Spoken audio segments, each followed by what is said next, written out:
Hello viewers, मैं हूं आतिफा और ऑडियो आर्टिकल प्रोग्राम में एक बार फिर से आपका स्वागत करती हूं। आज हम बात करेंगे भारतीय राजनीति में समाजवाद के सफर की।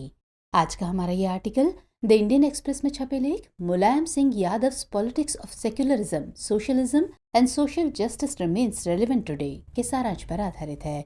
इसमें टीम दृष्टि के इनपुट्स भी शामिल है और ये सामान्य अध्ययन प्रश्न पत्र 2 के राज्य व्यवस्था खंड से जुड़ा हुआ है। तो चलिए लेख की शुरुआत करते हैं।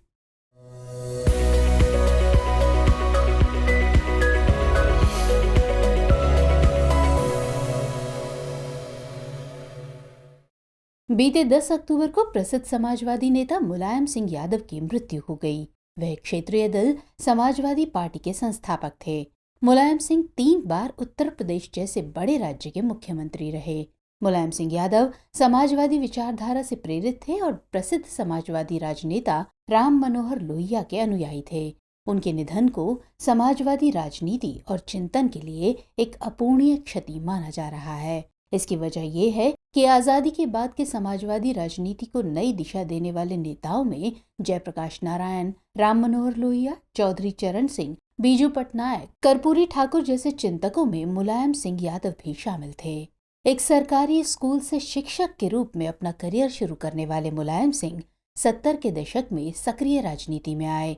उस समय समाजवादी नेताओं का कांग्रेस के खिलाफ आंदोलन और क्षेत्रीय राजनीति में समाजवाद का मुद्दा दोनों जोर शोर से चल रहा था।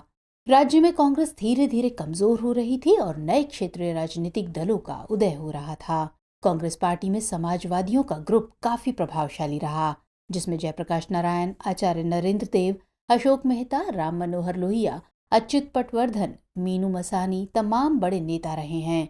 यहाँ तक कि प्रथम प्रधानमंत्री जवाहरलाल नेहरू खुद बड़े समाजवादी नेता थे। लेकिन आजादी की लड़ाई से ही कांग्रेस पार्टी से मतभेद के चलते समाजवादी नेता अलग होने लगे। इन्हीं में राम मनोहर लोहिया भी थे, जो आगे चलकर कांग्रेस के मुखर विरोधी बन गए और 1955 में अपनी एक नई पार्टी सोशलिस्ट पार्टी का गठन किया। इसी सोशलिस्ट पार्टी के टिकट पर मुलायम सिंह यादव पहली बार विधायक बने थे।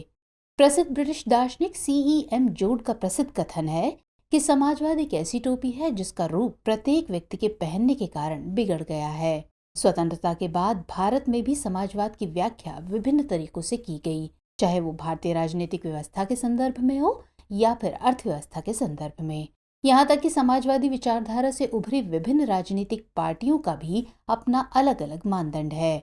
आगे इसी संबंध में हम आजाद भारत में समाजवादी राजनीति और इसके विभिन्न आयामों को समझने की कोशिश करेंगे। गौरतलब है कि 1952 में प्रथम आम चुनाव आयोजित किए गए। समाजवादियों ने कांग्रेस सोशलिस्ट पार्टी के बैनर तले 296 लोकसभा सीटों पर, जबकि विभिन्न राज्यों की 1796 विधानसभा सीटों पर उम्मीदवार उतारे। लेकिन समाजवादियों की बुरी तरह हार हुई और उन्हें केवल 12 लोकसभा सीट और 196 विधानसभा सीटें प्राप्त हुईं। हालांकि 1952 के आम चुनाव में कांग्रेस सोशलिस्ट पार्टी को दूसरी सबसे बड़ी विपक्षी पार्टी बनने का गौरव हासिल हुआ, जबकि मुख्य विपक्षी पार्टी साम्यवादी दल था। इस चुनाव में 364 सीट जीतने वाली कांग्रेस पार्टी ने पूर्ण बहुमत से सरकार बनाई और आजाद भारत के पहले प्रधानमंत्री पंडित जवाहरलाल नेहरू की सरकार ने सैद्धांतिक रूप से समाजवादी शासन को अपनाया। हालांकि संविधान में कहीं भी सरकार के समाजवादी प्रारूप होने का उल्लेख नहीं था। 42वें संविधान संशोधन के अंतर्गत प्रस्तावना में समाजवादी शब्द जोड़ा गया। आम चुनाव में मिली हार की समीक्षा के लिए कांग्रेस सोशलिस्ट पार्टी ने सीतामढ़ी में एक आयोजन किया। पार्टी के अध्यक्ष राम मनोहर लोहिया ने हार पर चिंता व्यक्त करते हुए पूंजीवाद और साम्यवाद दोनों से बराबर दूरी बनाने की सलाह दी। उनके मुताबिक दोनों ही विचारधाराएं भारतीय समाज में फिट नहीं बैठती हैं। लोहिया ने समान विचार रखने वाली पार्टियों से आग्रह किया कि समाजवाद को बढ़ावा देने के लिए सबका एक साथ होना जरूरी है। इस संबंध में 1956 में सभी समाजवादी दलों को मिलाकर एक पार्टी प्रजा सोशलिस्ट पार्टी का निर्माण किया गया। लेकिन दूसरी तरफ जयप्रकाश नारायण और राम मनोहर लोहिया जैसे तमाम बड़े नेताओं में भी मतभेद पैदा होने लगे। वजह थी अगले आम चुनाव में कांग्रेस के साथ जुड़ाव का सवाल। लोहिया का कहना था कि प्रजा सोशलिस्ट पार्टी को कांग्रेस के साथ बिना समझौते के अकेले चुनाव में उतरना चाहिए, जबकि जयप्रकाश नारायण, नरेंद्र देव आदि नेताओं का मानना था कि साम्यवादी दल को आगे बढ़ने से रोकने के लिए कांग्रेस के साथ जाना भी पड़े तो कोई हर्ज नहीं है। लोहिया से मतभेद के चलते जयप्रकाश नारायण ने पार्टी के अध्यक्ष पद से इस्तीफा दे दिया। हालांकि लोहिया के निवेदन पर उन्होंने इस्तीफा वापस ले लिया। समाजवादियों में हमेशा ही आपसी मतभेद बना रहा और यही वजह थी कि उन्हें सत्ता के लिए संघर्ष करना पड़ रहा था। भारतीय समाजवादी राजनीति में त्रावणकोर राज्य की राजनीति चर्चित रही। त्रावणकोर राज्य में हुए विधानसभा चुनाव में किसी भी पार्टी को पूर्ण बहुमत नहीं मिला था, लेकिन नेहरू की कांग्रेस पार्टी के समर्थन से वहां पर प्रजा सोशलिस्ट पार्टी का मुख्यमंत्री बना। इसके कुछ ही दिनों बाद लोहिया के नेतृत्व में किसानों के मुद्दे पर कांग्रेस सरकार के खिलाफ इलाहाबाद में एक विरोध प्रदर्शन आयोजित किया गया। इस प्रदर्शन में लोहिया को गिरफ्तार कर लिया गया, जिसके बाद राम मनोहर लोहिया ने कांग्रेस से विरोध जताने के लिए गठबंधन से अलग होने और त्रावणकोर के मुख्यमंत्री को इस्तीफा देने को कहा। मुख्यमंत्री ने साफ इनकार कर दिया, जिसकी वजह से लोहिया ने पार्टी से इस्तीफा दे दिया। कुछ समय बाद मधु लिमये और आचार्य नरेंद्र देव ने भी वैचारिक मतभेद के चलते पार्टी से इस्तीफा दे दिया। 28 दिसंबर 1955 को हैदराबाद में अपने समर्थकों के संग राम मनोहर लोहिया ने एक नई पार्टी का निर्माण कर लिया। इस नई पार्टी का नाम सोशलिस्ट पार्टी था और सर्वसम्मति से लोहिया को इसका पहला अध्यक्ष चुना गया। चूंकि 1957 के आम चुनाव में प्रजा सोशलिस्ट पार्टी और लोहिया की सोशलिस्ट पार्टी ने अलग अलग चुनाव लड़ा, जिसकी वजह से सोशलिस्ट पार्टियों की बुरी तरह हार हुई। यहाँ तक कि खुद राम मनोहर लोहिया भी चुनाव हार गए। ये चुनाव समाजवादी आंदोलन के लिए घातक सिद्ध हुआ, क्योंकि बड़े समाजवादी नेता भी अपनी सीट बचाने में असफल रहे। दीगर बात ये थी कि केरल में ईएस नंबूद्रिपाद के नेतृत्व में पहली गैर कांग्रेसी सरकार बनी, परंतु समाजवादी नेता कांग्रेस पार्टी के साथ साथ साम्यवादी पार्टी की सरकार को भी भारत के लिए अच्छा नहीं मानते थे। इस तरह दो बड़े चुनाव हारने के बाद समाजवादियों को एहसास होने लगा कि आंदोलन को जीवित रखने के लिए सभी समाजवादियों को एक होना पड़ेगा। समाजवादी आंदोलन हेतु एकता पर चर्चा करने के लिए जुलाई 1957 में प्रजा सोशलिस्ट पार्टी और सोशलिस्ट पार्टी ने एक बैठक बुलाई। इस बैठक में लोहिया ने दोनों पार्टियों के एकीकरण के लिए संविधान निर्माण, योजनाएं और नीतियां तय करने की शर्त रखी, परंतु दूसरे पक्ष के नेताओं ने साफ इनकार कर दिया। हालांकि लोहिया प्रजा सोशलिस्ट पार्टी के ध्वज और चिन्ह को स्वीकार करने के लिए सहमत हो गए थे, लेकिन नेताओं के बीच आपसी आरोप प्रत्यारोप के कारण ये मीटिंग असफल हो गई। समाजवादियों का विचार था कि अगले 5-10 वर्षों में समाजवादी पार्टी या कम्युनिस्ट पार्टी ही कांग्रेस का विकल्प होगी, क्योंकि कांग्रेस पार्टी किसान विरोधी और मजदूर विरोधी नीतियों के कारण अपनी जमीन खो देगी। पार्टी कार्यकर्ताओं में उत्साह को देखकर राम मनोहर लोहिया ने जाति, भाषा और मूल्य नीति पर एक 3 सूत्रीय कार्यक्रम तैयार किया। वर्ग उन्मूलन को लेकर लोहिया प्रतिबद्ध थे। उन्होंने पिछड़ी जातियों को योजनाओं में प्राथमिकता देने की बात की। उनका मानना था कि असमानता के लिए केवल सामाजिक ही नहीं बल्कि आर्थिक कारण भी जिम्मेदार हैं। हिंदी को राष्ट्रभाषा बनाने के लिए उन्होंने राष्ट्रीय स्तर पर प्रयत्न किए। तीसरा आम चुनाव भी समाजवादी राजनीति के लिए बुरा साबित हुआ और अब लगने लगा कि कांग्रेस को कभी भी हराया नहीं जा सकता। राम मनोहर लोहिया ने किसी भी कीमत पर समाजवादी पार्टी को प्रजा समाजवादी पार्टी के साथ विलय करने का फैसला किया। दूसरी तरफ साम्यवादी दल की दिनों दिन बढ़ती लोकप्रियता ने लोहिया को इस हद तक विचलित कर दिया था कि वो प्रजा सोशलिस्ट पार्टी की किसी भी नीति के साथ खड़े हो गए, भले ही पूर्व में उन्होंने उस नीति का विरोध किया हो। उत्तर प्रदेश में दोनों पार्टियों का आपस में विलय हो गया और इस तरह एक नई पार्टी संयुक्त समाजवादी पार्टी राजनीति में आई। 1962 में चीन के साथ युद्ध के कारण नेहरू की लोकप्रियता को बहुत बड़ा धक्का लगा और बड़े स्तर पर कांग्रेस की आलोचना होने लगी। दूसरी तरफ लोहिया को चीनी आक्रमण के कारण साम्यवादियों की आलोचना का मौका मिल गया। 1964 में नेहरू की मृत्यु हो गई और कांग्रेस के नेतृत्व को लेकर असमंजस की स्थिति बनी हुई थी। इन सभी वजहों से समाजवादियों को लगा कि 1967 के आम चुनाव में जीत हासिल कर समाजवादी सरकार बनाने का ये सबसे सुनहरा मौका है। लोहिया ने बिना संकोच के गैर कांग्रेसी दलों को गठबंधन के लिए आमंत्रित किया, परंतु मतभिन्नता के कारण एक मजबूत गठबंधन तैयार नहीं हो पाया। चौथे आम चुनाव में लोहिया ने कांग्रेस हटाओ और देश बचाओ का नारा दिया, परंतु सब असफल रहा क्योंकि अधिकांश दलों ने अलग अलग चुनाव लड़ने का फैसला किया। हालांकि इस चुनाव में कांग्रेस को झटका लगा।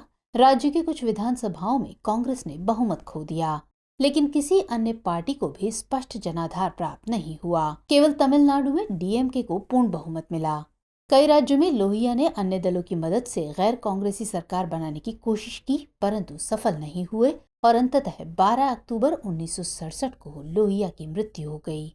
उनकी मृत्यु ने संयुक्त समाजवादी दल के साथ साथ समाजवादी आंदोलन की धार को भी कुंद कर दिया। 1967 के आम चुनाव में कांग्रेस पार्टी कई राज्यों में हार गई, लेकिन केंद्र में इंदिरा गांधी के नेतृत्व में सरकार बनाने में सफल रही। कांग्रेस पार्टी इंदिरा गांधी के नेतृत्व में निरंतर आगे बढ़ रही थी। 1967 में कांग्रेस पार्टी में विभाजन ने भी इंदिरा गांधी की शासकीय योग्यता को धूमिल नहीं होने दिया। इंदिरा गांधी ने बैंकों के राष्ट्रीयकरण और प्रिवी पर्स को समाप्त कर अपनी उग्र समाजवादी विचारधारा को प्रदर्शित किया, जिसके कारण उस समय के अधिकांश समाजवादी नेता सरकार से प्रभावित होकर कांग्रेस में शामिल होने लगे। अपनी योग्यता साबित करने के लिए 1971 में ही इंदिरा गांधी ने मध्यावधि चुनाव करवाया और पूर्ण बहुमत से सत्ता हासिल की। समयांतराल पर इंदिरा गांधी ने कुछ कदम ऐसे उठाए जिससे उन पर तानाशाही का आरोप लगने लगा। 1975 में देशव्यापी इमरजेंसी ने सरकार को घुटने पर ला दिया और एक बार फिर से समाजवादी आंदोलन को उभरने का मौका मिला।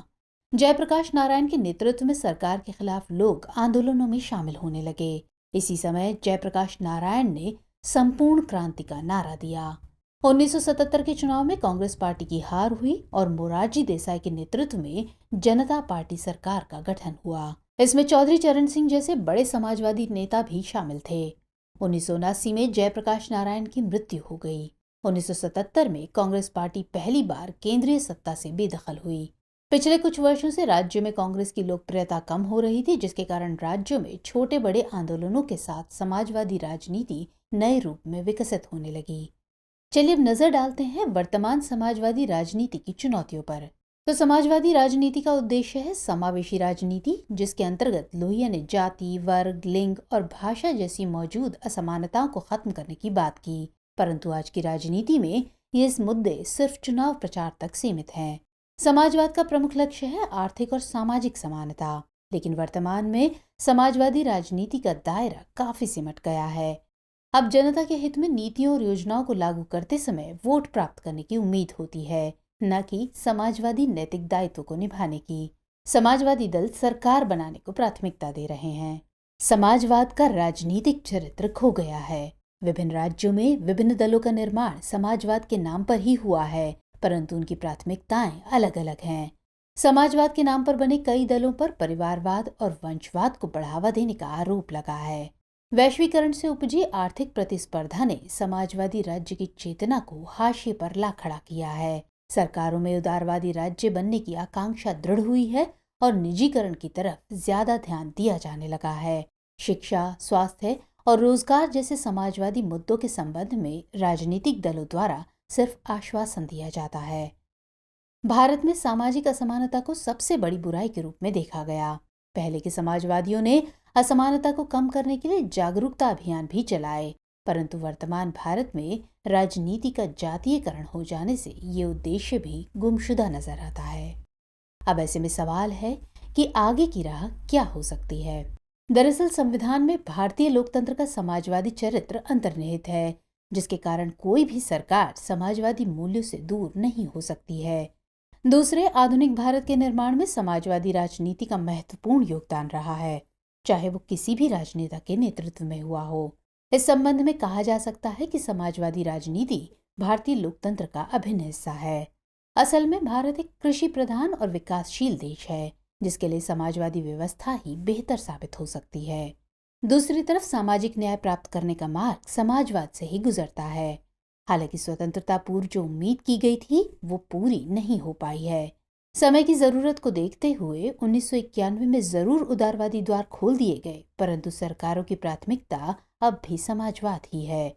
समाजवादी व्यवस्था के लिए भारत की तलाश भले ही अधूरी रह गई हो, लेकिन समाजवादी सिद्धांत भारत में लोगों से जुड़े सामाजिक और आर्थिक मुद्दों से संबंधित आशा की एक झलक प्रदर्शित करता है। चलिए अब नोट करते हैं आज का अभ्यास प्रश्न। तो प्रश्न है, स्वतंत्रता पश्चात भारत में समाजवादी राजनीति की विस्तार से चर्चा कीजिए।